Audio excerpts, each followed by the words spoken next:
Hello दोस्तों, स्वागत है आपका अपने चैनल पर। आज हम जीएस का प्रैक्टिस सेट लेकर आ गए हैं जो कि बीपीएससी तैयारी 4 के लिए बहुत ही महत्वपूर्ण होने वाले हैं। और यह प्रैक्टिस सेट नंबर 11 होने वाला है। इसकी पिछली क्लासेस अगर आपने नहीं देखी हैं तो चैनल पर जाकर पिछली क्लास देख सकते हैं। चलिए हम क्लास शुरू करते हैं। इसमें हमारा पहला प्रश्न है, भारत और चीन के बीच सीमा रेखा को क्या कहा जाता है। पहला ऑप्शन है मैकमोहन रेखा, दूसरा है रेड क्लिफ रेखा, तीसरा है इंदिरा पॉइंट और चौथा है डूरंड रेखा। तो जो सही ऑप्शन हो जाएगा हमारा, भारत और चीन के बीच की सीमा रेखा को क्या कहा जाता है, मैकमोहन रेखा, यानी ऑप्शन नंबर ए यहाँ पे सही हो जाएगा। अगला प्रश्न देखते हैं। म्यांमार के साथ भारत के किन राज्यों की सीमाएं मिलती हैं। पहला ऑप्शन है मणिपुर, मिजोरम, नागालैंड, त्रिपुरा, दूसरा है अरुणाचल प्रदेश, नागालैंड, मणिपुर, मिजोरम। तो जो सही ऑप्शन हो जाएगा ऑप्शन नंबर बी, यही सही हो जाएगा।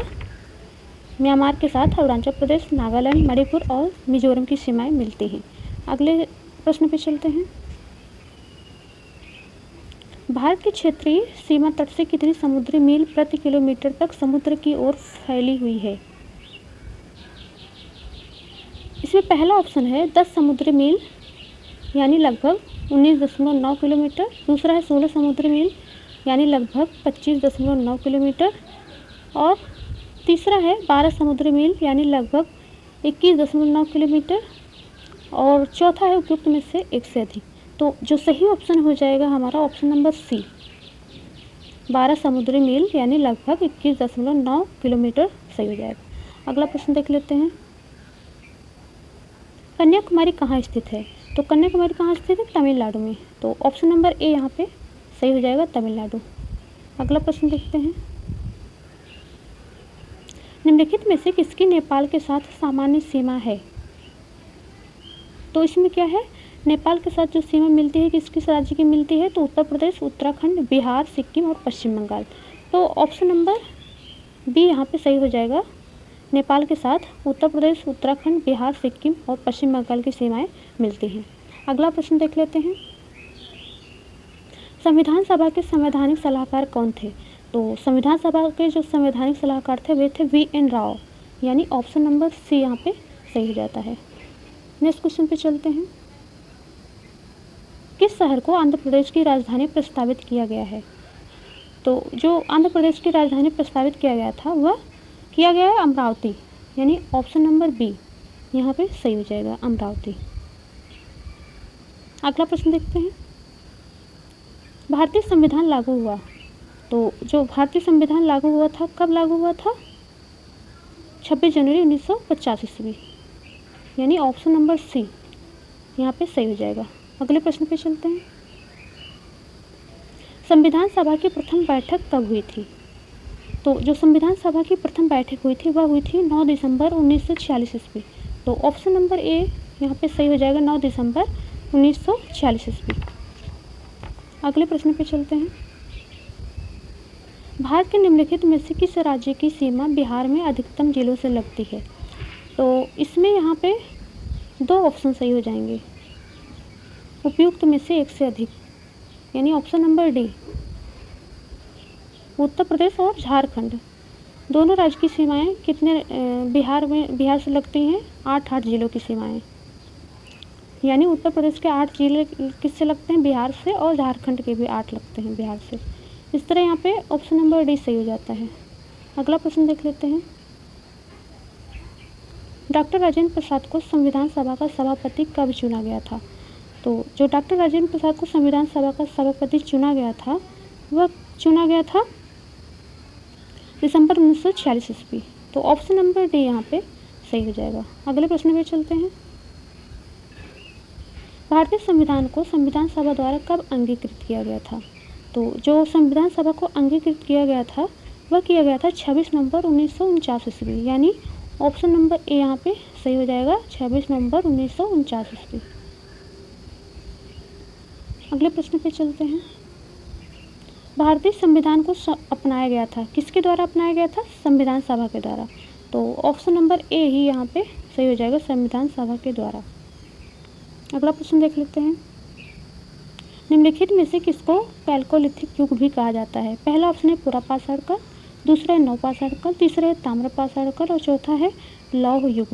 तो जो सही ऑप्शन हो जाएगा हमारा ऑप्शन नंबर सी, ताम्र पाषाण काल को पैल्कोलिथिक युग भी कहा जाता है। तो यहाँ ऑप्शन नंबर सी सही हो जाता है। अगले प्रश्न पे चलते हैं। भारत में पशुपालन एवं कृषि के प्राचीनतम साक्ष्य प्राप्त हुए हैं। तो भारत में जो पशुपालन और कृषि के प्राचीनतम साक्ष्य प्राप्त हुए थे वह हुए थे मेहरगढ़ से, यानी ऑप्शन नंबर डी यहाँ पे मेहरगढ़ सही हो जाएगा। अगले प्रश्न पे चलते हैं। हिंदी भारत के संघ की राजभाषा होगी, ऐसा संविधान निर्मात्री सभा की किस समिति द्वारा सितंबर 1949 में निर्णय कर दिया गया था? तो यह निर्णय किया गया था प्रारूप समिति द्वारा। तो ऑप्शन नंबर सी यहाँ पे प्रारूप समिति यानी ड्राफ्टिंग कमेटी के द्वारा यह निर्णय किया गया था कि हिंदी भारत के संघ की राजभाषा होगी। तो यहाँ ऑप्शन नंबर सी सही हो गया। अगले प्रश्न पे चलते हैं। प्रथम मनके बनाने का प्रमाण किस स्थान से प्राप्त हुआ है? पहला ऑप्शन है पाटने, दूसरा है भीमबेटका, तीसरा है आदमगढ़ और चौथा है बागौर। तो जो सही ऑप्शन हो जाएगा ऑप्शन नंबर ए, पाटने। और पाटने कहाँ है? तो महाराष्ट्र में। अगले प्रश्न पे चलते हैं। कानून संप्रभु का आदेश है, यह कथन किसका है? तो कानून संप्रभु का आदेश है, यह कथन है जॉन ऑस्टिन का। तो ऑप्शन नंबर बी यहाँ पे जॉन ऑस्टिन सही हो जाएगा। नेक्स्ट क्वेश्चन पे चलते हैं। चिरांदपुरा स्थल किस प्राचीनतम संस्कृति के अवशेष से मिले हैं? पहला ऑप्शन है नवपाषाणिक संस्कृति, दूसरा है ताम्रपाषाणिक संस्कृति, तीसरा है मध्य पाषाणिक संस्कृति और चौथा है ऐतिहासिक संस्कृति। तो जो सही ऑप्शन हो जाएगा नवपाषाणिक संस्कृति हो जाएगा, ऑप्शन नंबर ए, यानी नवपाषाणिक संस्कृति से क्या मिला है? चिरांद मिला है, जो कि सारण जिले में है। अगले प्रश्न पे चलते हैं। भारतीय संविधान को बनाने में कितना समय लगा? तो भारतीय संविधान को बनाने में जितना समय लगा था वह 2 वर्ष 11 माह और 18 दिन, यानी ऑप्शन नंबर ए यहाँ पे सही हो जाएगा। अगले प्रश्न पे चलते हैं। जिस काल में कृषि कर्म का प्रादुर्भाव हुआ वह कहलाता है, तो वह क्या कहलाता है? कौन सा काल था? वह था नवपाषाण काल, यानी ऑप्शन नंबर बी नवपाषाण काल यहाँ पे सही हो जाएगा। अगले प्रश्न पे चलते हैं। दमदमा पुरास्थल किस प्रदेश में है? पहला ऑप्शन है बिहार, दूसरा है झारखंड, तीसरा है उत्तर प्रदेश और चौथा है राजस्थान। तो जो सही ऑप्शन हो जाएगा हमारा वह उत्तर प्रदेश। उत्तर प्रदेश में दमदमा नामक पुरास्थल है। अगले प्रश्न पे चलते हैं।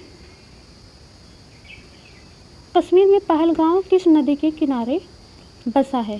पहला ऑप्शन है श्योक, दूसरा है झेलम, तीसरा है लिद्दर या लिद्दर और चौथा है चिनाब। तो जो सही ऑप्शन हो जाएगा हमारा ऑप्शन नंबर सी, लिद्दर नदी के किनारे क्या है? पहलगांव बसा हुआ है। अगले प्रश्न पे चलते हैं। भारत की प्राचीनतम संस्कृति कौन सी है?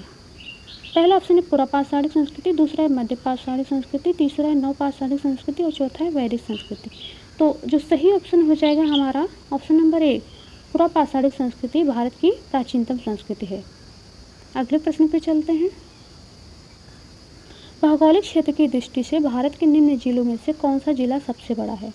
तो भौगोलिक क्षेत्र की दृष्टि से जो निम्न जिले दिए गए हैं उसमें जो सबसे बड़ा जिला है वह है कच्छ जिला है, और वह कहाँ पे है? गुजरात में है। अगले प्रश्न पे चलते हैं। प्रथम मानव जीवाश्म भारत की किस नदी घाटी से प्राप्त हुआ था? पहला ऑप्शन है गंगा नदी, दूसरा है यमुना नदी, तीसरा है नर्मदा और चौथा है ताप्ती। तो जो सही ऑप्शन हो जाएगा हमारा ऑप्शन नंबर सी, नर्मदा नदी से प्रथम मानव जीवाश्म प्राप्त हुए थे। नेक्स्ट क्वेश्चन पे चलते हैं। केवल संविधान सभा के सदस्यों के चुनाव में भाग लेने वाले भारत की वयस्क आबादी के मतदाताओं का प्रभावी प्रतिशत क्या था? तो क्या था प्रभावी प्रतिशत? वह था 10 से 15%, यानी ऑप्शन नंबर ए यहाँ पे सही हो जाएगा। अगले प्रश्न पे चलते हैं। मनुष्य द्वारा सबसे पहले किस धातु का उपयोग किया गया? तो मनुष्य द्वारा जो सबसे पहले उपयोग किया गया था वह धातु थी तांबा धातु, यानी ऑप्शन नंबर बी यहाँ पे सही हो जाएगा। अगला प्रश्न देखते हैं। भारत में विश्वविख्यात शैल चित्रकला स्थल कहाँ स्थित है? पहला ऑप्शन है आदमगढ़, दूसरा है गुप्तेश्वर, तीसरा है भीमबेटका और चौथा है काबरा पहाड़। तो जो सही ऑप्शन है हमारा वह है ऑप्शन नंबर सी, भीमबेटका की गुफाओं में क्या है?